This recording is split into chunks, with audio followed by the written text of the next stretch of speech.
우리가 믿음의 경주를 경주하는데 여러분과 저는 마지막 목표 하나님 앞에 설 때까지 단거리 선수가 아니라 장거리 선수입니다.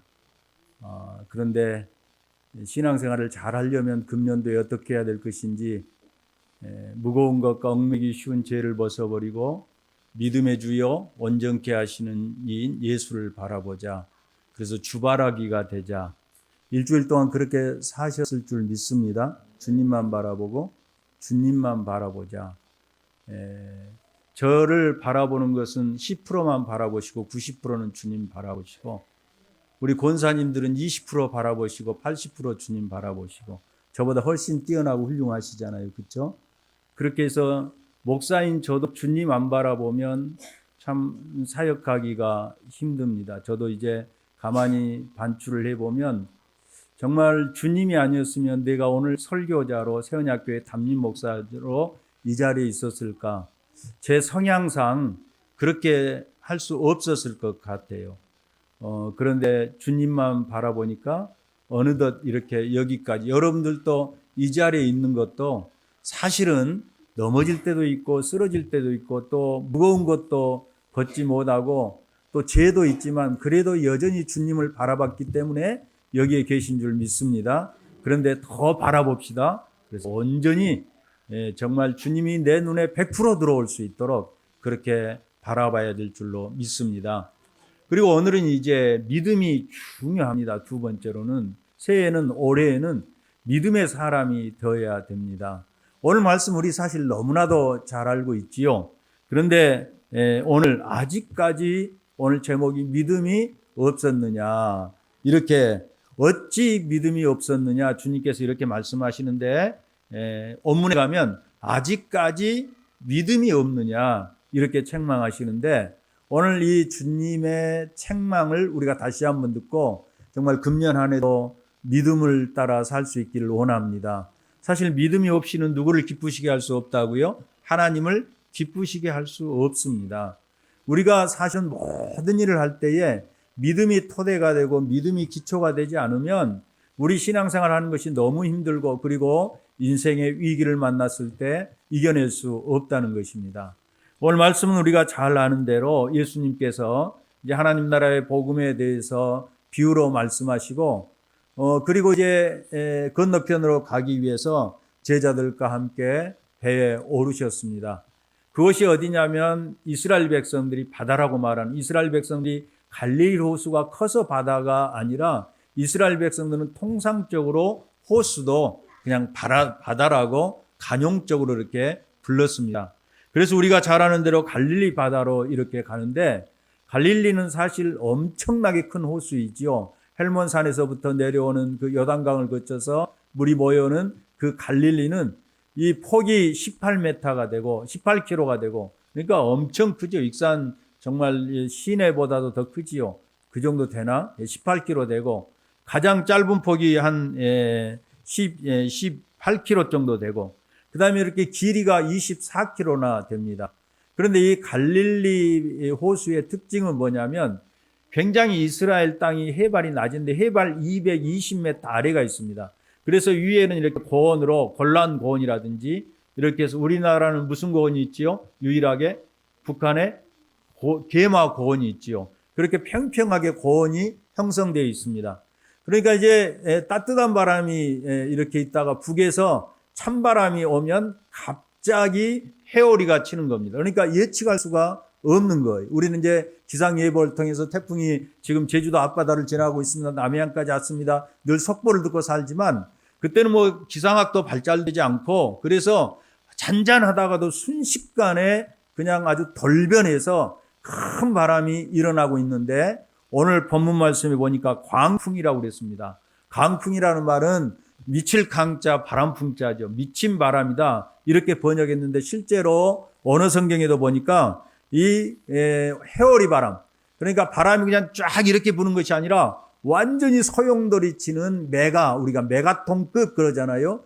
헬라어로 메가, 아주 큰 커다란, 이렇게 얘기를 합니다. 그래서 크다는 말을 우리가 메가라고 하는데, 그런 아주 해오리바람이, 큰 해오리바람이, 메가톤급 해오리바람이 불었다고 말씀하고 있습니다. 오늘 여기가 갈릴리 호수고 그 밑에가 예수님 당시에 쓰던 배를 이렇게 복원시켜 놓은 것입니다. 아마 밑에 있는 그런 배를 타고 이제 갈릴리를 건너가다가 큰 강풍을 만났습니다. 그 강풍을 만났는데 바로 제자들이 이제 너무너무 그 강풍이 예측하지 못하고 또 자기들이 그동안 봤던 것이 아닌 너무나도 자기들이 그동안 봤던 경험했던 그런 바람이 아니었습니다. 예수님의 제자들 중에서 우리가 잘 아는 대로 베드로도 갈릴리 어부 출신이고 세베대의 아들 야고보도 그의 형제 요한도 바로 갈릴리 이 바다 벳사람 출신이고 그 다음에 빌립도 벳사람 출신입니다. 그리고 안드레도 이 벳사람 출신입니다. 12명의 제자 중에서 이제 5명이나 이 갈릴리 바다에서 어렸을 때부터 잔뼈가 굵은 그리고 거기서 고기 잡던 어부들이었습니다. 그러니까 이들은 갈릴리에 대해서 너무 잘 알고 있었는데 이들은 지금 당하는 그 어려움을 도무지 해결할 수 없을 지경에 있었습니다. 오늘 본문에 보니까 그 물이 강풍으로 인해서 어디로 들어왔더라? 배로 들어왔더라. 그래서 이 배로 들어와서 곧 배가 좌초될 위기 속에 있었습니다. 그들은 당황해서 두려워서 어쩔 줄 몰랐습니다. 이제는 여기서 끝장이구나. 우리가 이제 나는 죽게 되구나. 여러분 그런 순간 혹시 인생을 살아보면서 느낀 적이 없습니까? 아, 내가 여기서 죽게 되구나. 그런 생각. 근데 이들은 극한 두려움과 공포에 빠졌는데 이 두려워서 떨다가 마침 주님을 생각하게 됐습니다. 그래서 주님을 다급하게 찾습니다. 그런데 주님께서 놀랍게도 배의 고물을 베고 그 시간에도 여전히 주무시고 계셨다는 것입니다. 그래서 여러분 마음이 평안하면 잠이 이렇게 잘 오는 겁니다. 분황 속에서도. 그래서 하나님께서 사랑하시는 자에게 잠을 주신다고 그렇게 말씀하시잖아요. 자, 주님이 그렇게 주무시고 계셨습니다. 제자들은 다급히 주님을 깨웁니다. 선생님, 우리를 돌보지 아니하십니까? 돌보다는 말은 헬라어에서 보면 우리를 걱정하지 않습니까? 우리에게 관심을 갖지 않습니까? 왜 이렇게 주무십니까? 이렇게 얘기를 합니다. 그때 우리 주님께서 일어나서 상황을 보시고 이제 바람을 꾸짖어 말씀하시고 그리고 바다를 향해서 물을 향해서 고요하라 잠잠하라 이렇게 말씀하실 때 그 해오리 바람이 메가톤급 해오리 바람이 거짓말같이 그냥 그치고 그 호수가 아주 잔잔하게 되었습니다. 여러분 주님이 함께 하시면 이렇게 되는 것입니다. 그런데 상황이 정리된 다음에 제자들에게 말씀을 하십니다. 이에 제자들에게 이르시되 어찌하여 이렇게 무서워하느냐? 너희가 어찌하여 무엇이 없느냐? 믿음이 없느냐? 이렇게 말씀하십니다. 말씀드린 대로 어찌하여 너희가 믿음이 없느냐는 말은 이제 원문대로 번역을 하면 이런 얘기입니다.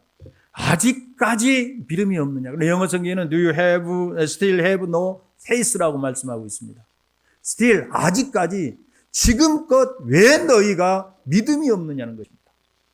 그냥 믿음이 없다는 말을 하시는 것이 아니라 지금까지 왜 너희가 지금까지 이르렀는데 이 말은 너희가 충분히 나에 대한 믿음을 가져야 되는데 나에 대한 믿음이 없다는 것입니다. 무슨 얘기입니까? 제자들은 여러분 한번 생각을 해보세요. 베드로도 가정이 있었습니다. 많은 사람들이 가정이 있어서 세리는 마태여서 많은 돈을 만지고 참으로 돈에 있어서는 아쉬움이 없는 사람이었습니다. 진로 땅인 시몬이나 가룟 유다도 나라의 독립을 꿈꾸던 사람이었습니다. 그런데 그들이 모든 것을 버려두고 예수님을 쫓았습니다.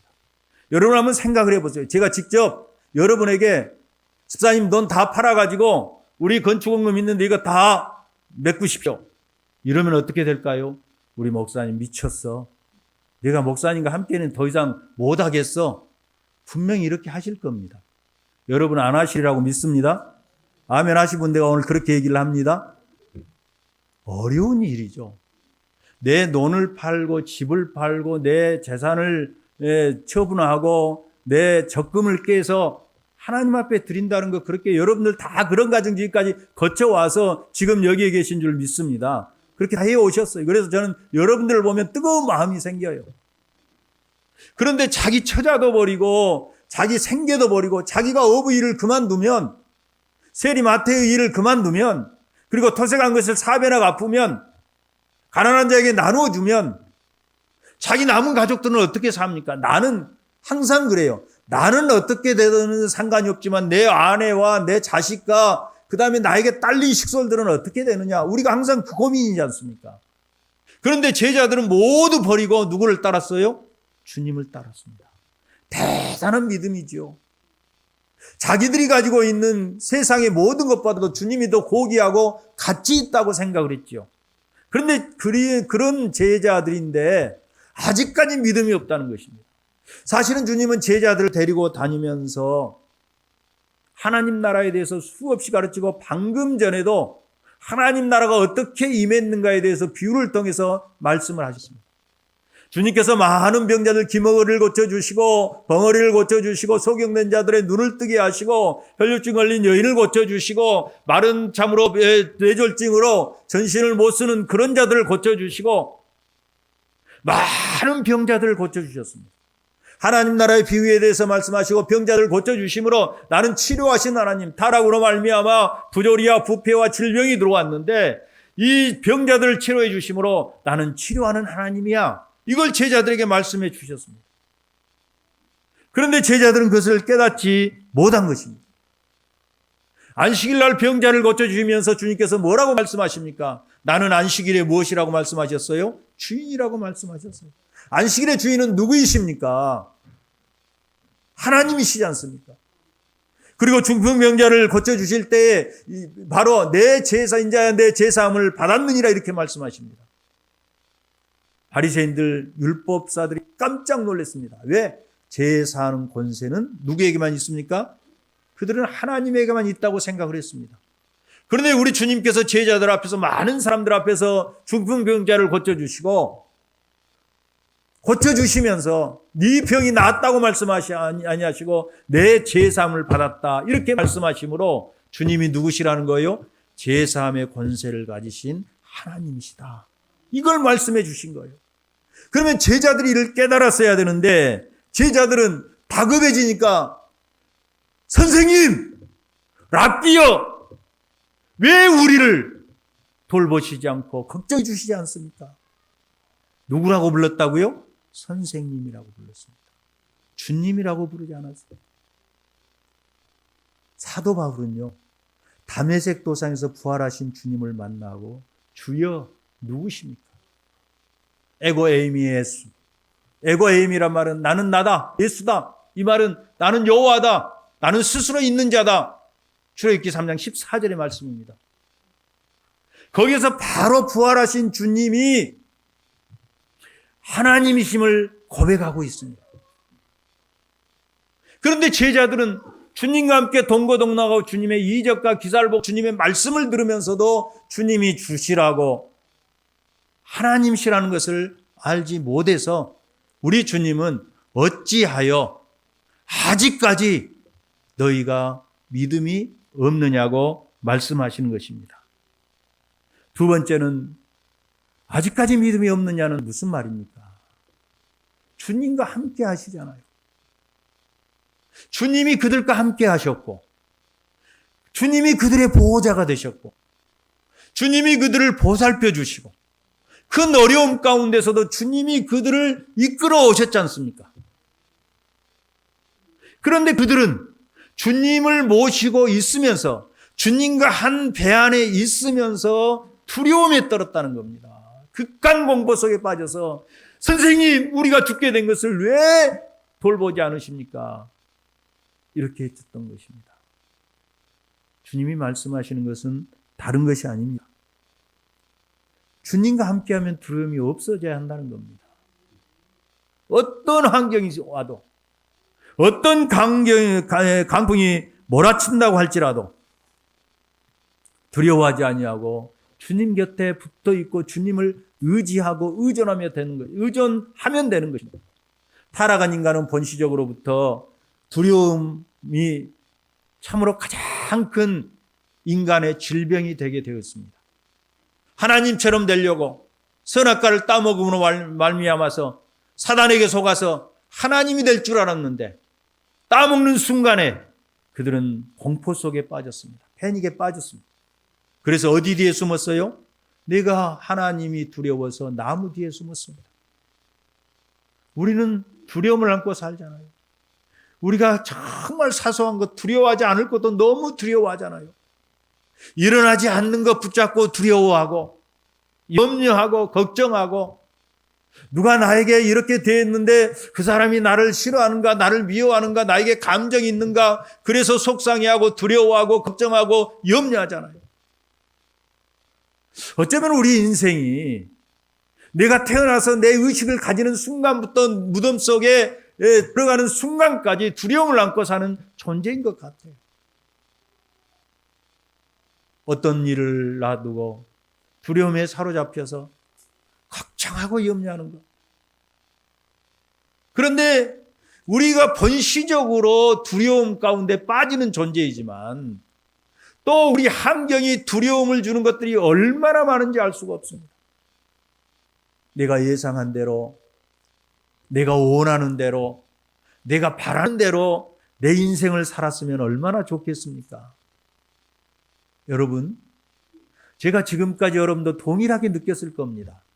저 사람은 근심이 없을까? 저 사람 정도 되면 무슨 염려가 있겠어?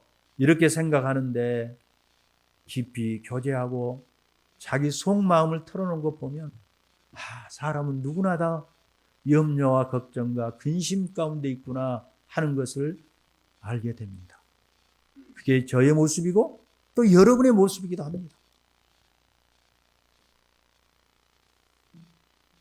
사랑하는 성도 여러분, 우리 주님께서 너희가 어찌하여 아직까지 믿음이 없느냐고 말씀하신 것은 너희가 나와 함께 하고 있으면서도 불구하고 서로 이 배가 침몰되어서 그 갈릴리 호수에 빠진다고 할지라도 나와 함께하면 너희는 염려할 것이 아니야.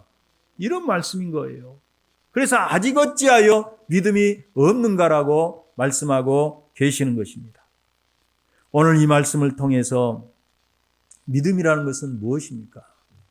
한번 따라서 합시다. 하나님이 창조주이시고 구속주이시다 믿으시면 하면 이게 믿음이에요. 이게 우선이에요. 믿음은 내 마음대로 무엇을 만들고 받고 얻고 그러니까 정강훈 같은 사람이 나타나는 겁니다. 믿음을 애곡하는 거예요. 믿음은 예수님에 대한 정체성을 분명히 아는 거예요. 예수님은 나를 구속하시기 위해서 하늘 영광의 보좌를 버리시고 이 땅에 오셔서 죄 없으신 육신을 가지셨지만 우리 죄를 담당하시려고 죄인처럼 세례를 받으시고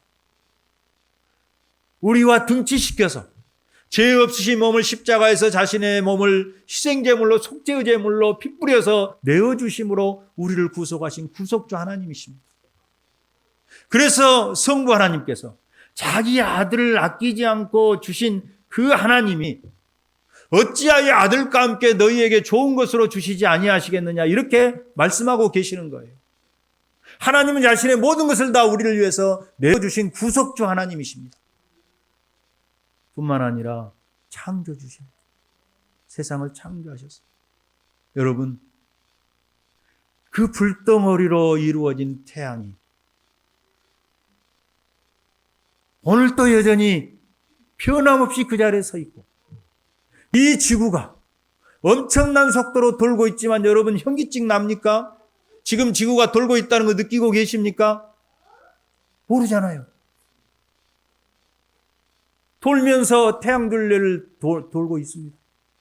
수많은 별들이 태양을 주변에 있는 행성들뿐만 아니라 별들이 밤에는 반짝이고 빛나고 있습니다. 창조주 하나님이 이 창조를 붙들지 아니하시면 어떻게 창조가 우리가 사는 태양계가 유지될 수 있겠습니까? 어떻게 간단하게 말하면 해가 동쪽에서 떠서 오늘 또 서쪽으로 질 수 있겠습니까? 우리 하나님은 구속주이실 뿐만 아니라 창조주셔. 그 창조주의 능력으로 여러분들을 붙들고 우리의 머리털 하나까지 세심받으셔서 우리를 보호하시고 우리를 붙들어 주신다는 것입니다. 그런데 우리는 지금 당장 내 눈앞에 벌어진 현상만 보기 때문에 제자들처럼 하나님 어찌하여서 내가 죽게 되었는데 돌아보지 아니하십니까? 이렇게 외치는 거예요. 그러나 지내놓고 보면 하나님은 언제나 창조주 되셔서 나의 모든 생을 합력하여 선을 이루셨다는 것입니다. 이게 믿음이에요. 이게 믿음이에요. 다른 게 믿음이 아닙니다. 그래서 시편 23편에 보면 여호와는 나의 목자시니 내가 부족함이 없으리로다. 평안히 살고 잘 되고 앙이가 굳건히 서고 원하는 일이 다 되어져서 여호와는 나의 목자시니 내가 부족함이 없으리라고 말씀하고 있습니까? 고백하고 있습니까? 아니지요. 내가 사망의 음침한 골짜기라도 두려워하지 않을 것은, 해를 두려워하지 않을 것은 여호와께서 나와 함께 하심이라. 사망의 골짜기, 눈물의 골짜기를 내가 지나고 있지만 사망의 골짜기를 지나고 눈물의 골짜기를 지날 때는 얼마나 힘들고 얼마나 어렵습니까? 모두에게 버림을 받는 그 소외감, 그 박탈감, 그 상실감은 말할 수가 없는 거예요. 그런데도 다윗은 자기의 경험을 따라서 여호와께서 나의 목자가 되시니 그 눈물의 골짜기, 사망의 골짜기를 지날지라도 해를 두려워하지 않을 것은 여호와께서 나와 함께 하시니라. 주의 지팡이가 막대기가 나를 안위하시나이다. 할렐루야. 이게 신앙이에요. 사랑하는 성도 여러분, 금년 한 해 동안도 이런 신앙으로 살 수 있기를 주님의 이름으로 축원합니다. 우리 시편 107편 23절로 30절 우리 서로 교독하겠습니다. 제가 먼저 23절 읽습니다. 배들을 바다에 띄우며 큰 물에서 일을 하는 자는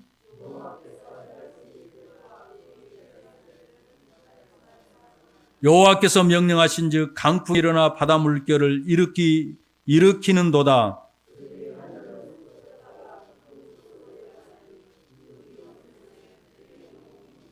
그들이 이리저리 구르며 취한 자같이 비틀거리니 그들의 모든 지각이 혼돈 속에 빠지는도다.